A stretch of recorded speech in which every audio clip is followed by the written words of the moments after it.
bienvenue dans cette nouvelle vidéo. Aujourd'hui on va parler d'un sujet qui a le don de m'agacer ces derniers temps. C'est cette nouvelle trend qui consiste à dire fous-toi la paix, arrête d'essayer d'en faire toujours plus, arrête d'essayer de faire le maximum, et c'est quelque part pousser les gens à se complaire dans la médiocrité. Et je vais te raconter une petite anecdote qui m'est arrivée l'autre jour à la salle de sport avec ma femme et mon fils. Il se trouve que depuis environ 6 semaines, j'ai attaqué un programme qui est assez contraignant pour moi parce que je m'entraîne au jiu-jitsu et j'essaye de faire ce qu'on appelle concrètement une sèche. Mais pas une sèche stupide comme on faisait à l'époque pour perdre du poids avant les compétitions, une réelle recomposition corporelle. Et ça se passe très très bien, d'ailleurs je t'en parlerai dans les futures vidéos. Mais c'est quelque chose que j'avais déjà en tête depuis longtemps et ce programme s'ajoute à tous mes entraînements que j'ai à côté. Et il se trouve que mon fils, qui a maintenant 15 ans, ça fait un moment qu'il s'entraîne avec nous à la salle depuis qu'on a commencé ce voyage. Avant, bien sûr, on s'entraînait dehors. Après, vous connaissez l'historique, on a commencé à s'entraîner dans une salle. Mais donc, il a décidé de suivre ce programme, ainsi que ma femme, avec moi en même temps que moi. Donc pour lui, c'est pas du tout dans un but de sécher, puisqu'il a 15 ans, il a quasiment pas de graisse, il est sec comme je sais pas quoi. Et surtout, il est en pleine croissance, donc son but, c'est pas de le restreindre au niveau de la nourriture. Donc il suit pas la partie nutritionnelle, mais il suit la partie musculation qui consiste à peu près à faire 4 entraînements de musculation par semaine. Et les charges sont adaptées à ce qu'il peut faire, mais c'est le même programme que moi. Et pour ma femme, c'est pareil. Et c'est vrai qu'on cumule pas mal de fatigue parce qu'on a les entraînements de jiu-jitsu. Depuis un mois, il vient avec moi aussi. Et l'autre jour, on était à la salle et j'ai commencé à le voir à un moment donné faire l'exercice n'importe comment. Donc il faut savoir que ce programme, on a des séries à faire, des temps de repos à respecter, des nombres de répétitions avec un certain tempo, donc c'est quelque chose qui est assez structuré. Et tout d'un coup, alors qu'il s'applique toujours bien et que c'est lui qui a eu envie de suivre ce programme avec moi et c'est pas moi qui l'ai forcé, il a commencé à faire les séries n'importe comment, donc hyper rapidement, avec un tempo qui avait rien à voir avec ce qu'on devait faire. Et là, je suis allé le voir et je lui ai dit « mais tu fais quoi ?» Et il me dit ah ouais, je suis fatigué » ou je sais pas quoi, je sais pas ce qui me sort comme excuse bidon. Et je lui dis mais alors rentre à la maison, je sais pas pourquoi t'es là, je sais pas pourquoi tu fais ça si c'est pour le faire n'importe comment. Soit on décide de venir faire les choses et on le fait, soit on le fait pas, mais faire quelque chose qui est entre deux et aller justement dans le sens de cette trend, ah mais c'est pas grave, oh, tu donnes le maximum de ce que tu peux faire aujourd'hui. Non, c'est pas ça. C'est quand on décide de suivre un programme, on s'y tient. Et quand on décide de faire les exercices, ben on les fait du mieux qu'on peut. Alors oui, il y a des jours où on est fatigué, on va moins bien réussir. Mais ta série, tu la commences. Si tu es à l'échec au bout de 4 répétitions et que tu peux pas aller jusqu'à 8, bah tu fais les 4 répétitions correctement. Mais c'est le maximum que tu as donné. Si tu commences à bâcler les répétitions, ça c'est pas le maximum. Donc j'ai dû un peu lui faire la leçon dans la salle et après je lui ai réexpliqué quand on est rentré à la maison. Mais pour moi c'était hyper important de justement pas le regarder faire n'importe quoi et de valider ça en disant « ah c'est pas grave, t'es venu à la salle, au moins t'as mis tes baskets, t'as fait le mieux que tu pouvais ». Non, ça c'est pas le mieux qu'il pouvait. Parce que je sais ce que c'est le mieux à faire, c'est justement de pousser à l'échec, mais en respectant la qualité des séries et des répétitions.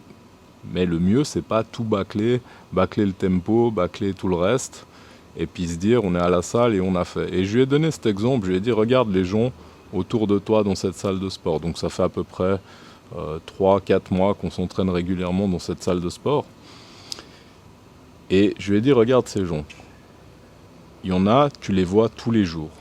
Ils sont là tous les jours. Alors il y en a qui donnent des cours, il y en a qui s'entraînent, mais pour la plupart, on voit tout le temps les mêmes têtes. J'ai dit, est-ce que depuis 3-4 mois, tu as vu une évolution sur eux, sur leur physique? Est-ce que tu as vu leur physique changer drastiquement? Est-ce que tu as l'impression qu'ils prennent des charges plus lourdes? Est-ce que tu as analysé un peu tout ça? Et la réalité, c'est qu'il a su me répondre par lui-même que effectivement non. La plupart des gens qui étaient là tous les jours, alors que nous on n'y va que 4 fois par semaine, la plupart des gens qui vont tous les jours, on a l'impression qu'ils ne progressent pas, donc ils n'ont pas d'évolution sur leur physique. Donc en fait, ils sont là tous les jours, mais c'est de la présence. Ils ne sont pas en train de donner le travail qu'il faut pour progresser réellement. Je vais faire une petite analogie avec l'école parce que c'était mon cas. Moi, j'aimais pas du tout l'école. J'ai concentré toute mon énergie ailleurs que dans l'école. Et c'est vrai que des fois, pour que nos parents nous foutent la paix un peu par rapport à l'école, on leur dit qu'on a donné le maximum, qu'on a bien travaillé, et puis qu'on a eu une mauvaise note, et puis en général, on sort une excuse bidon parce que si, parce que ça. On connaît, c'est des trucs de gamin. Mais la réalité, si on doit se regarder en face et dire pourquoi on a raté tel ou tel examen à l'école, c'est clairement parce qu'on n'a pas assez travaillé, et moi je le savais. Et il y a des gens qui arrivent, qui ont de la facilité à l'école, et puis qui s'en sortent bien parce qu'ils sont à l'aise dans un système scolaire où il faut apprendre et répéter, des fois bêtement, des leçons pour lesquelles on n'a aucun intérêt. Et c'est pas le cas de tout le monde. Et justement, moi, je savais très bien quand j'avais raté quelque chose, pourquoi je l'avais raté. Parce que j'ai pas donné le maximum, parce que j'ai pas pris le temps de bien réviser, et j'ai raté mon examen, il n'y a pas d'excuse à avoir. Donc c'est ça que j'essayais de lui expliquer, c'est que quand on fait quelque chose, on le fait à fond. Et pourquoi la plupart des gens n'ont pas de progrès en musculation, par exemple, c'est un exemple ultra flagrant. Les gens commencent tous en général la musculation pour des bonnes raisons. C'est souvent une raison esthétique. Ils veulent pas être gras, ils veulent avoir de la force, ils veulent avoir un bon physique. Et ils se perdent un peu dans ce milieu-là. Ils commencent à faire des trucs de bodybuilder qui n'ont rien à voir avec ce qu'ils veulent faire à la base. Et puis ils finissent par faire des choses qui sont à l'opposé de ce qu'ils sont venus chercher à la salle. Et on voit des fois ça au jiu-jitsu par exemple, des gens qui ne sont pas là pour le sport lui-même, qui sont là pour faire un sport et se maintenir un peu en forme. Ils n'ont pas du tout les mêmes objectifs que quelqu'un qui est passionné par ça, qui fait ça toute sa vie et qui fait de la compétition par exemple. Donc ce que je veux dire par là, c'est que normalement quand on aime faire quelque chose, on va toujours chercher à le faire au maximum. Et c'est pour ça que je déteste cette trend qu'il y a aujourd'hui sur les réseaux sociaux, avec des gens qui sont même très influents pour la plupart, et qui vont disperser le message qu'il faut se laisser vivre un peu, qu'on est des êtres humains, qu'il ne faut pas chercher à vouloir toujours faire le maximum. On ne peut pas être un super athlète, être hyper bon en course à pied, avoir un physique très développé, faire en plus encore un autre sport comme le jiu-jitsu par exemple, et que tout ça c'est pas possible. Mais il y a des milliers de gens qui justement montrent que c'est possible de faire tout ça.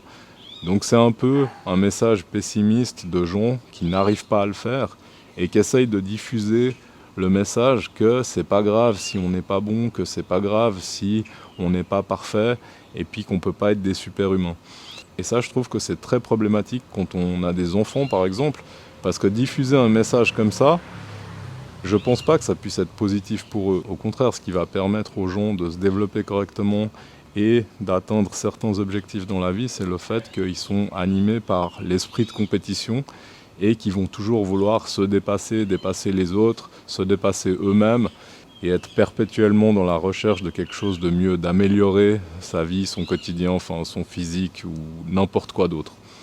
Donc voilà, laisse-moi savoir dans les commentaires ce que tu penses de cette trend. Est-ce que toi aussi tu dis à tes enfants, bah c'est pas grave, au fond amusez-vous, faites ce que vous voulez, et puis si vous faites quelque chose, l'essentiel c'est de participer, c'est pas grave si vous le faites mal, ou alors si plutôt vous allez les pousser à faire bien les choses du moment qu'ils décident de le faire par eux-mêmes.